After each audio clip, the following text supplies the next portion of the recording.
যারা জুলাই বিপ্লব মানবেন না তাদের জন্য ২৬ সালে কোনো নির্বাচন নাই। ২৬-এর নির্বাচন দেখতে হলে আগে জুলাই বিপ্লবের স্বীকৃতি লাগবে, আর জুলাই বিপ্লবের স্বীকৃতি দিতে হলে জুলাই সনদের আইনি ভিত্তি দিতেই হবে। এই আইনি ভিত্তি ছাড়া কোনো নির্বাচন অনুষ্ঠান হওয়ার কোনো সম্ভাবনা নেই। আজকের এই বিশাল জনসমুদ্রের সম্মানিত সভাপতি, বিশিষ্ট আলেমেদের, ইসলামী আন্দোলন বাংলাদেশের সম্মানিত আমির জনাব সৈয়দ ফজলুল করিম রেজাউল করিম পীর সাহেব চরমোনাই, মঞ্চে বসা বন্ধু সংগঠন সমূহের সম্মানিত শীর্ষ নেতৃবৃন্দ, আজকের এই জনসমুদ্রে আজের জুলাই বিপ্লবের সহযোদ্ধা সংগ্রামী সাথী এবং বন্ধুগণ, গণমাধ্যমের সম্মানিত বন্ধুগণ, আমরা মহান আল্লাহ তাআলার শুকরিয়া আদায় করছি। জুলাই বিপ্লবের মধ্য দিয়ে ফ্যাসিবাদের পতন হওয়ার কারণেই আজ পল্টন মোড়েও এই সমাবেশ অনুষ্ঠিত হতে পারছে। আলহামদুলিল্লাহ রাব্বিল আলামিন। প্রিয় দেশবাসী, আসরের নামাজের সময় আসন্ন হয়, আমি খুব সংক্ষেপে দুই একটি কথা বলেই সভাপতি সাহেবকে আমরা তার বক্তব্য প্রদান করার জন্য আহ্বান জানাবো ইনশাআল্লাহ। আমাদের দাবি খুব বেশি নয়, অস্পষ্ট নয়, দাবি কম, খুবই সুস্পষ্ট। ১ নম্বর দাবি হচ্ছে জুলাই বিপ্লবকে স্বীকৃতি দিতে হবে। যারা জুলাই বিপ্লব মানবেন না তাদের জন্য ২৬ সালে কোনো নির্বাচন নাই।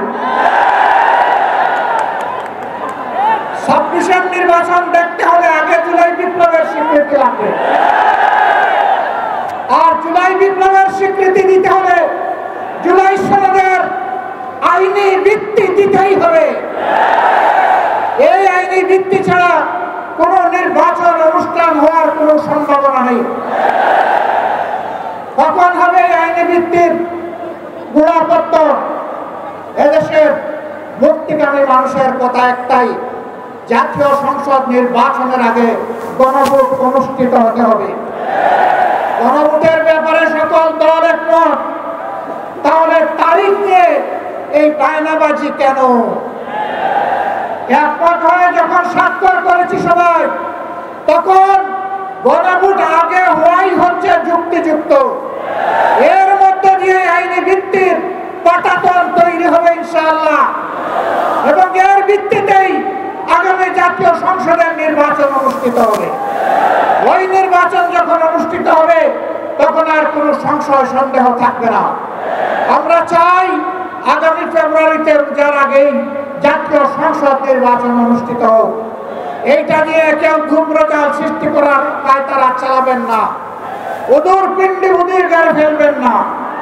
আমরা জাতীয় ঐক্যমত কমিশনে গিয়ে সকল দল আমাদের মতামত দিয়েছি। এই ৮ দলের পক্ষ থেকে ডজন খানেক নোট অফ ডিসেন্ট আমরা দেই নাই। আমরা প্রস্তাবনা যৌক্তিক মনে করে সেখানে আলাপ আলোচনায় আমরা ইতিবাচক মত দিয়েছি। এরপরে সংখ্যাগরিষ্ঠ দলের মতামতের ভিত্তিতে একটা চার্টার তৈরি হয়েছে। এটি হচ্ছে গণতন্ত্রের কথা, যে সংখ্যাগরিষ্ঠ যা বলবে বাকিরা তাই মেনে নেবে।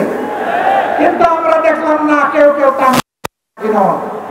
জুলাই সনদেই যদি আপনি গণতন্ত্রের প্রতি শ্রদ্ধা না দেখান, জাতীয় নির্বাচনে আপনি শ্রদ্ধা দেখাবেন কিভাবে? এই জায়গায় আসতে হবে, সকল বায়না ভুলে যান, জুলাই শহীদের রক্তের প্রতি সম্মান দেখান। জুলাই যারা লড়াই করেছে মুখ টাপ করে যারা পঙ্গু আহত এখনো দুঃখে দুঃখে কষ্ট করছে, মেহরবানি করে তাদের মুখে ভাষা বোঝার চেষ্টা করুন। আমার ভাই আল্লামা মামুনুল হক সাহেব বলেছেন, লড়াই করে ফ্যাসিবাদ বিদায় করেছি, লড়াই করে জনগণের দাবি আদায় করব। আমি স্পষ্ট ভাষায় বলতে চাই, কোন দলের নয়, জনতার বিজয় হবে ইনশাআল্লাহ।